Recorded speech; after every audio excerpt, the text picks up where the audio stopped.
My name is Anna Wright. I'm 35, and for a living, I talk people down from ledges made of lost reservations and broken elevators. I'm a front desk manager at a midtown hotel, which means my smile has muscle memory and my voice can fold a problem into a polite solution before it grows teeth. I know how to remove gum from a Persian rug without leaving a shadow. I know the exact tone that gets an upgrade without provoking a complaint.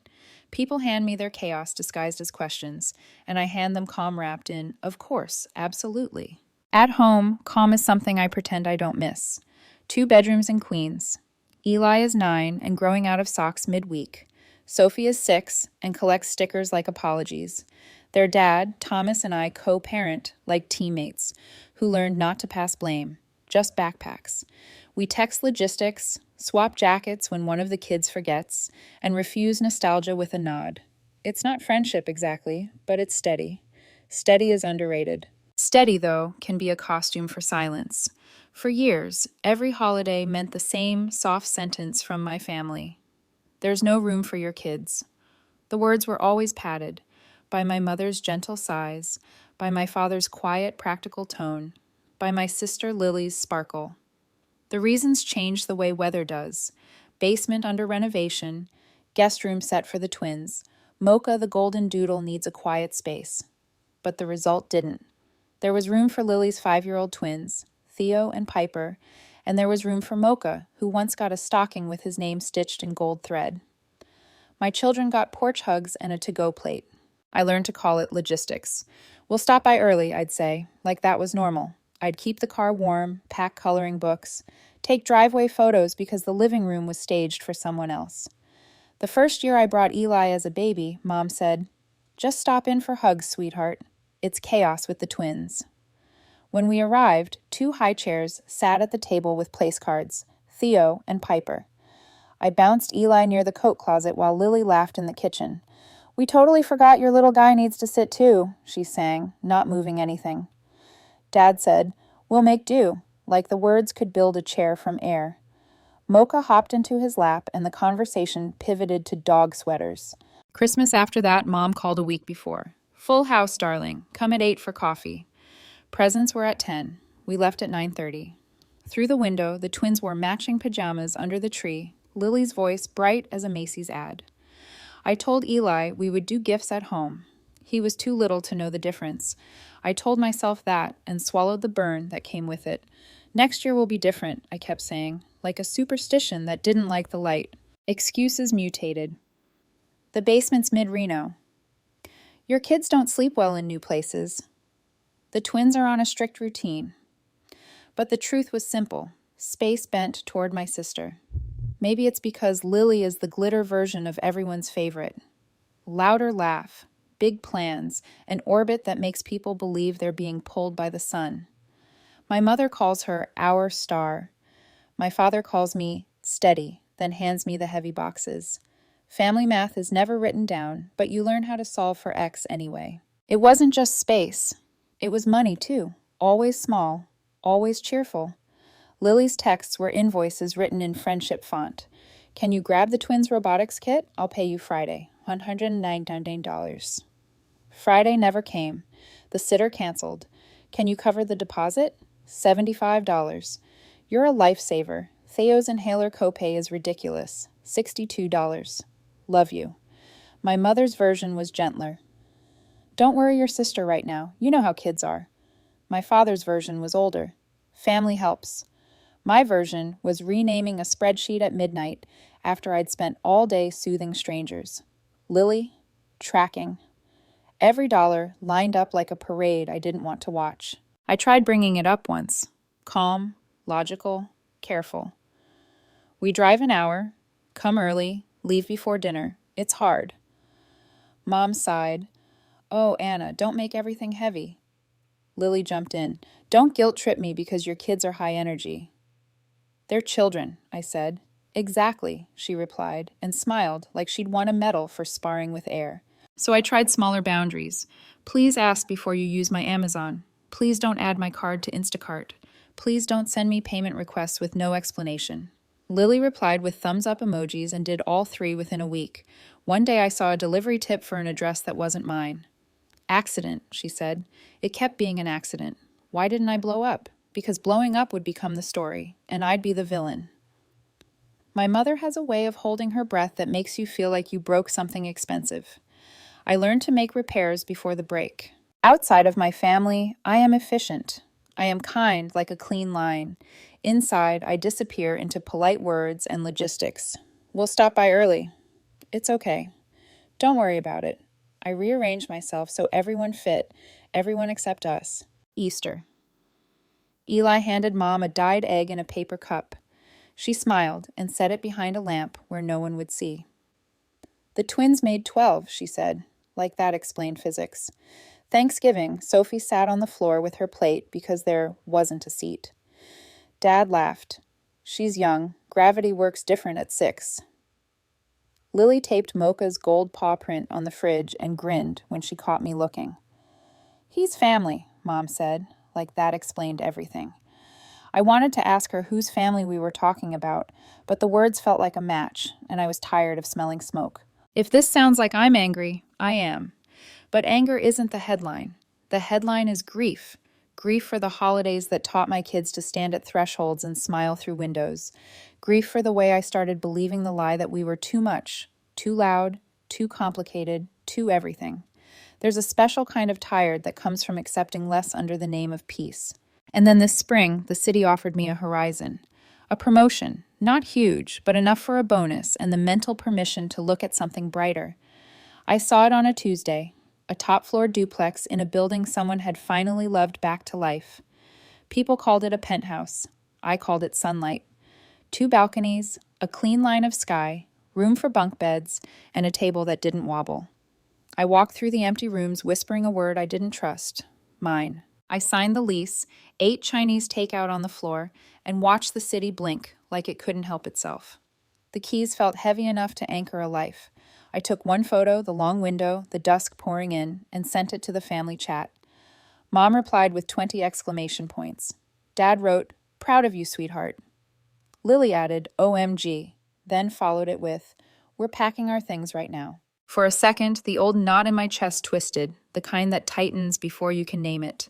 Then I felt it loosen, like a ribbon pulled free. I put my chopsticks down. I stared at the message and felt the future turn in my hands.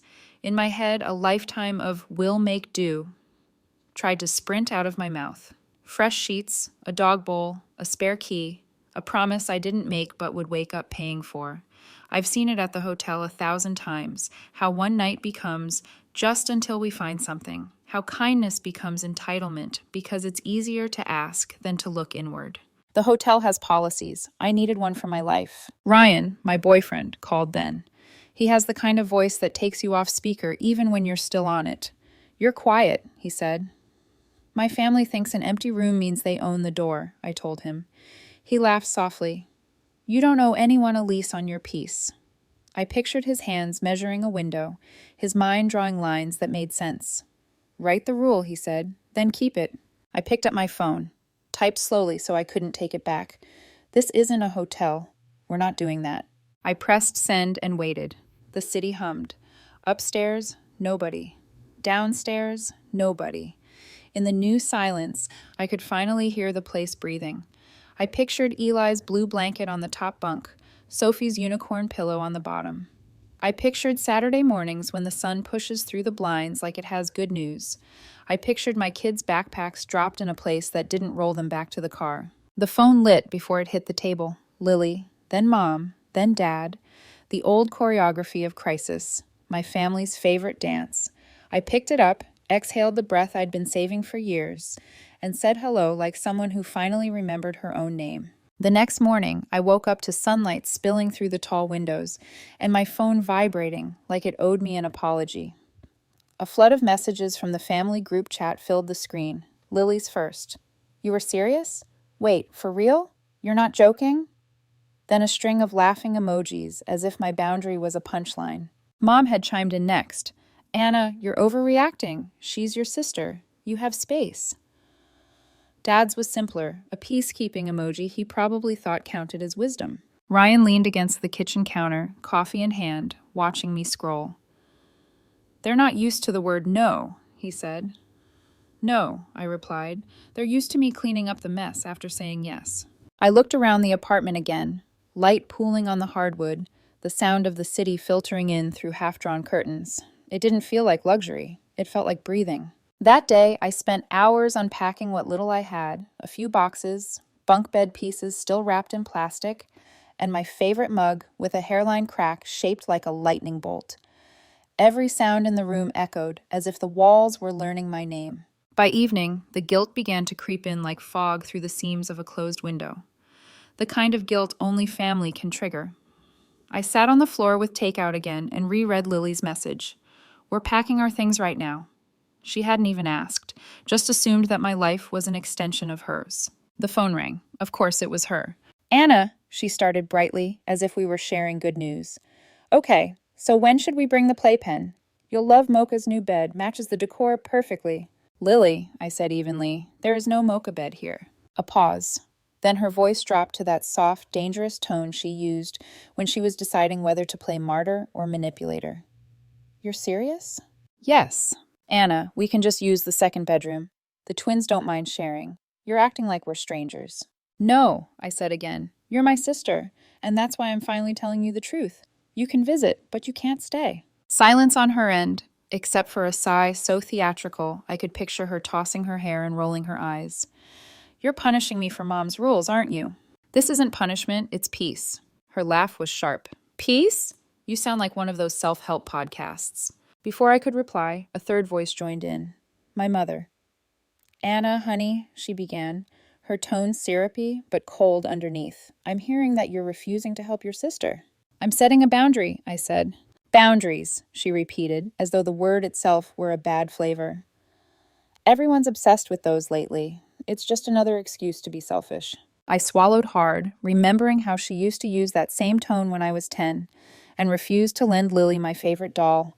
It's not selfish, I said softly. It's survival. Ryan, sitting across from me on the couch, mouthed the words, keep calm. Mom pressed on. You have space. They don't. It's simple math. It's my space, I said. That's the math. For a moment, there was quiet, then the inevitable sigh. You've always been difficult, Mom said. Your sister just has more moving parts.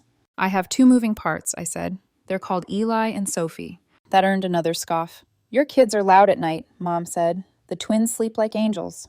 Mocha barks at air, I said. But sure, let's pretend that's adorable. Don't be cruel, she snapped. I'm being clear. Then, like clockwork, Dad's voice appeared, half asleep and weary. What's all this? He asked. Mom pounced on the cue. Your daughter bought a penthouse and doesn't want us in it. It's an apartment, I corrected, and I don't want you living in it. Anna, we helped you, Lily protested. How? I asked before I could stop myself. Support, she said quickly. I let out a humorless laugh. I babysat your kids twice last year, and you still owe me $1,200 since January. Receipts available upon request. Mom inhaled sharply, the sound she made whenever truth arrived uninvited. No one is shifting blame, she said. Family code for you told the truth out loud. Lily pivoted instantly. Fine, not permanent. Just Thanksgiving. We'll host it at yours. It'll make up for everything. No, I said. Mom jumped in. Non-negotiable. It's entirely negotiable, I countered, and I'm saying no. You want revenge for all the years we said there wasn't room, Lily hissed. I looked at the blank wall where a clock would go and pictured Eli and Sophie, backpacks, laughter, the way they run into a new room like it owes them everything. This isn't revenge, I said. It's closure. It's boundaries. Dad tried to play peacemaker. Family helps. Family also respects, I said. You're going to regret this, Lily warned. I'm going to assemble bunk beds, I said, my voice steady. Mom's final attempt was low, threatening. If you shut us out, don't expect us to show up when you need us. I thought about porch hugs and to-go plates and Mocha's personalized stocking. I thought about all the years showing up meant a caption, not an action. I won't, I said quietly. Then I hung up. When the call ended, my hands trembled the way they do after a difficult guest finally leaves the desk. My heart beat fast, as if I'd run miles without moving. The apartment felt too quiet, too honest. I picked up the hex key and started tightening screws on the bunk bed. The metal legs clinked softly, rhythmic and grounding. When I was done, I laid Eli's blue blanket on top, Sophie's unicorn pillow on the bottom. I snapped a photo and sent it to Thomas, their dad. He replied instantly, "Looks like a home." I typed back, "It will be." Later that night, Ryan stopped by with takeout and 2 glasses of wine. We sat on the floor, backs against the wall, surrounded by boxes that smelled faintly of new beginnings. He looked around the room and said quietly, "You know, it's strange how peace sounds like this." "How?" I asked. "Like nothing at all," he said, "but in the best way." I smiled, leaning my head against his shoulder. Then I guess I'm finally learning to listen. 2 weeks after the showdown, I woke up to sunshine and silence, the kind that felt like permission instead of punishment. The apartment smelled like toast and laundry detergent. Eli and Sophie were sitting on the living room floor, surrounded by construction paper, arguing over which marker was the boss of red. "Mom," Sophie asked, "are we making our own house rules like in that cartoon?" "Why not?" I said, half distracted while pouring orange juice. Eli grinned, already scribbling. "Rule number 1, no one sits on the floor unless they want to." "Rule number 2, Sophie added solemnly, "we don't let people just walk in." I froze, juice carton midair. Ryan had stopped by early that morning, and he looked up from the couch where he was tightening the loose screw on the coffee table. He smiled faintly. "Smart kid," he said. Sophie tilted her head. "Even Grandma?" The silence was soft but heavy. Then I smiled. "Even Grandma." We hung the paper on the fridge, a shaky list written in crayon. 1, no surprises. 2, we eat together. 3, we tell the truth, even if it's weird. 4, no guests without asking Mom. 5. We laugh loud. No one gets shushed. It wasn't a manifesto, but it was ours. That week, I started noticing how much lighter my days felt. I still worked 12-hour shifts at the hotel, but home no longer felt like an extension of my exhaustion. It was a recharge station. When I came through the door, the city noise stayed behind, and the walls seemed to sigh with me. Ryan came by most evenings, never uninvited, always with dinner or jokes or both. He said, "You've built something sacred here, Anna." I laughed. "A sacred 2-bedroom with IKEA furniture?" He shrugged. "It's not about square footage. It's about peace per square foot." But peace had to fight for itself. Every few days, I'd get a text designed to test the edges. From Mom. "Your sister is still searching for apartments. You have that second room, right?" From Lily. "Can I store a few boxes till January? It's temporary." Each time, I answered the same. No. Sometimes I'd stare at the word before hitting send. That small, final syllable that felt both strange and powerful. At first, Mom replied with guilt. "You used to be so generous." Then came manipulation. "We raised you better." And finally, silence again, her favorite form of control. One night after work, I came home to find a cardboard box sitting outside my door. No note. I knew that brand of passive-aggressive delivery handwriting anywhere. Inside, a set of holiday linens, embroidered with the Wright family. The ones I'd admired 2 years ago, when Lily got them as a joint gift from our parents. Ryan examined the box. "Peace offering?" "Provocation," I said flatly. "What are you going to do?" I smiled, picked up the box, carried it down to the trash room, and dropped it in with a clean echo. "Return to sender." He let out a low whistle. "You're evolving." I grinned. "No, just uninstalling guilt." By November, I thought they'd given up. Then Lily's text appeared. "Our lease ends this weekend. Movers messed up. Can we crash for a few days?" The old version of me would have felt the reflex, the automatic guilt, the race to fix things. The new version paused, breathed, and typed, "I can help find a hotel. I get a staff discount." Her reply came 5 minutes later. "Wow, cold."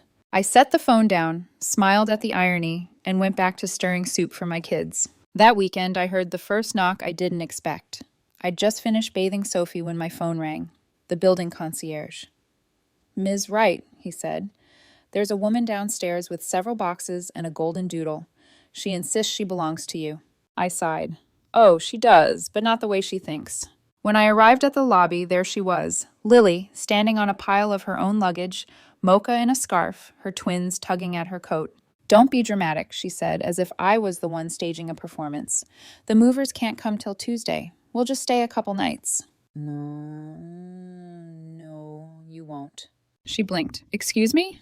"I told you already, Lily, this isn't a hotel." She pulled out her phone, putting Mom on speaker faster than I could object. "She's refusing to help, Mom." I heard that sharp inhale from the other end, the start of another guilt-laced script.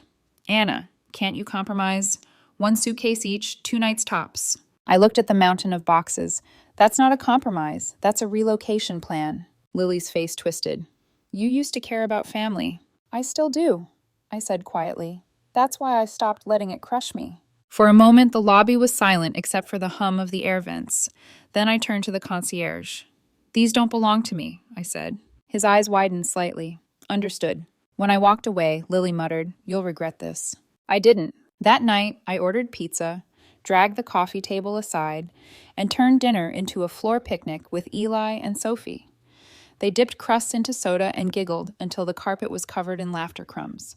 For the first time, I wrote in my journal later, chaos felt safe because it was ours. The next morning, Ryan texted, How's the new tradition? I sent back a photo of Eli and Sophie still in pajamas, watching cartoons, pizza box beside them. Perfectly imperfect, I wrote. Thanksgiving was 2 weeks away, and I had no idea that peace was about to be tested again, one unannounced visit at a time. Thanksgiving week arrived, wrapped in cold wind and false civility. For once, I thought we might slip through the holiday quietly. I'd taken time off work, stocked up on groceries, and planned something small. Just me, Eli, Sophie, and Ryan. Nothing fancy, just peace in portions. By Wednesday, the text started again. Mom, we'll bring the turkey. You just make space. Me, no, Mom. We're doing a quiet dinner at home. Mom, we already told the twins. Me, then you should untell them. I set the phone down, feeling that familiar knot form behind my ribs. I told myself she wouldn't push further. I was wrong. Thanksgiving morning, 10 a.m., the intercom buzzed. Ms. Wright? The doorman's voice came through. There's a family downstairs with a dog and several pies. They say you're expecting them. For a moment, I said nothing, just closed my eyes, let the disbelief settle, and exhaled through my teeth. Describe the dog, I said finally. A golden doodle in a plaid bandana. Of course, I muttered. Ryan, standing by the stove, looked up. Tell me they didn't. Oh, they did. When the elevator doors opened to the lobby, I saw it. Mom holding a pie like a shield. Lily juggling trays. The twins chasing Mocha around the luggage cart. Surprise, Mom called, voice bright with premeditated innocence. I didn't move. No, her smile faltered. What? We're not doing this. Lily rolled her eyes. Anna, don't ruin Thanksgiving. The kids were so excited. I crouched down to meet the twins' eyes. Hey, sweethearts, how about a special park day Saturday? Hot chocolate, playground, the works? They nodded, distracted by Mocha's leash, already tugging away. Kids adjust faster than adults. Lily huffed. You're unbelievable. I know, I said, and consistent. Mom stepped closer, lowering her voice to a hiss meant to sound maternal. You're teaching your children to be selfish. No, I said softly. I'm teaching them that love has doors, not doormats. For a beat, no one spoke. The doorman shifted awkwardly. Ryan appeared behind me, tall, calm, presence solid as stone. You folks heard her, he said quietly but firmly. She's not hosting. Lily's face turned red.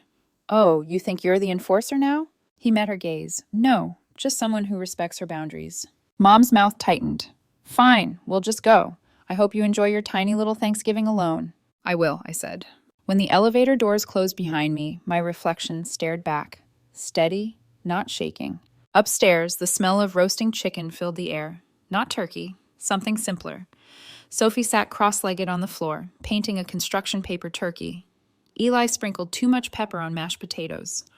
Ryan poured sparkling water into mismatched glasses. We said grace with laughter instead of ceremony. To new traditions, I said, lifting my glass. To new rules, Ryan added. Eli grinned. To not letting people just walk in. We burst out laughing. It wasn't perfect. Sophie spilled cranberry sauce, burst into tears, and I crouched to hug her. It's a rug, I said. We clean rugs. It's not the end of the world. The TV played the parade in the background, floats drifting across the screen. Through the balcony window, I could see the city glowing gold. Downstairs, my phone buzzed again. A text from Mom. You've changed. I stared at it, then typed back. That's the point. Later that night, I scrolled through social media. Lily had already posted, family is everything, #blessed, #grateful, #home is where the heart is. The photo showed her, Mom, Dad, and the twins at a friend's house. Turkey, candles, the works. I could almost hear the laughter through the screen.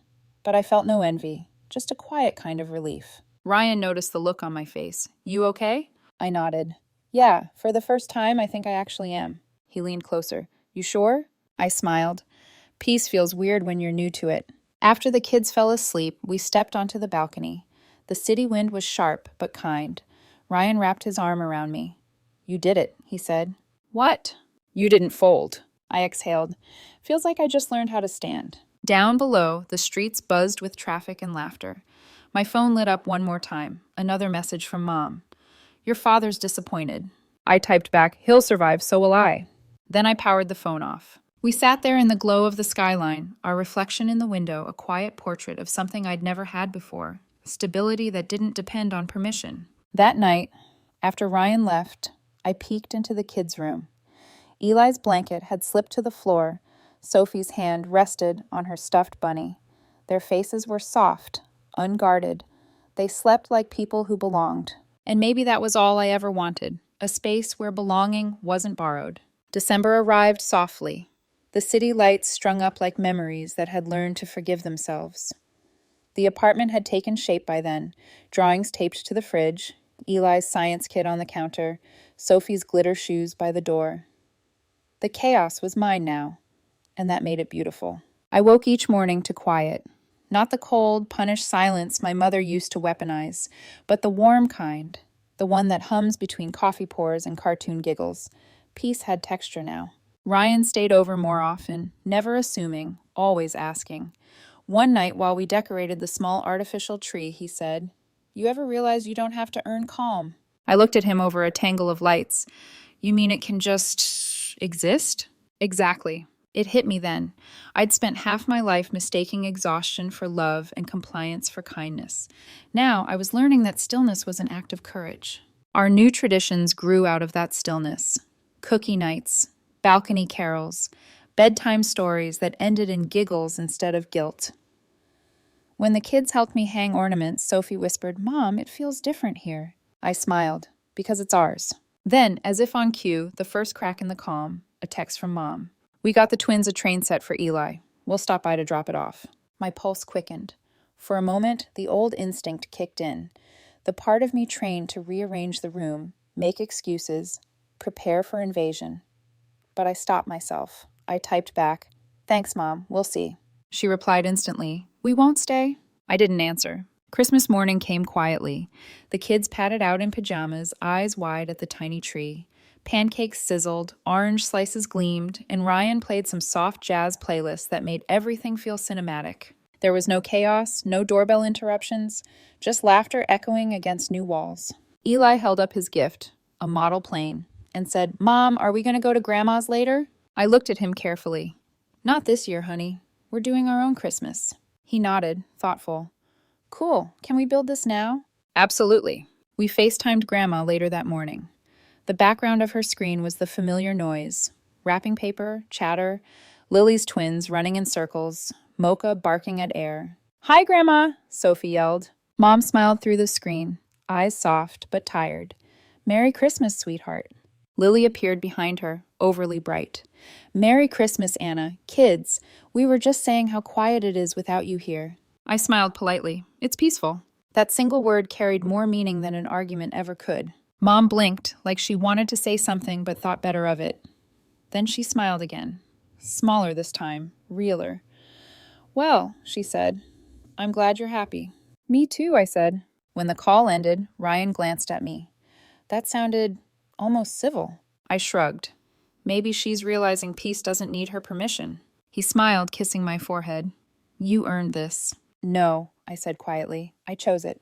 That evening, after the kids went to bed, I stood on the balcony with a blanket over my shoulders.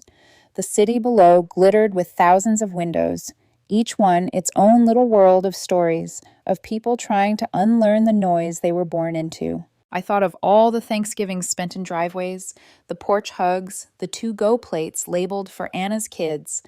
I thought of Mocha's stocking, the empty seats, the quiet humiliation dressed as tradition. And then I thought of this soft night air, this home, this freedom that asked for nothing in return. My phone buzzed one last time that year. A photo from Mom, the twins holding their train set, smiling. The message below it was short. Maybe next year we visit you. I didn't reply right away. I just smiled, feeling something unclench inside me. Maybe next year, maybe not. Either way, I'd be fine. Inside, Eli stirred in his sleep, murmuring something about snow. Sophie's unicorn nightlight glowed faintly.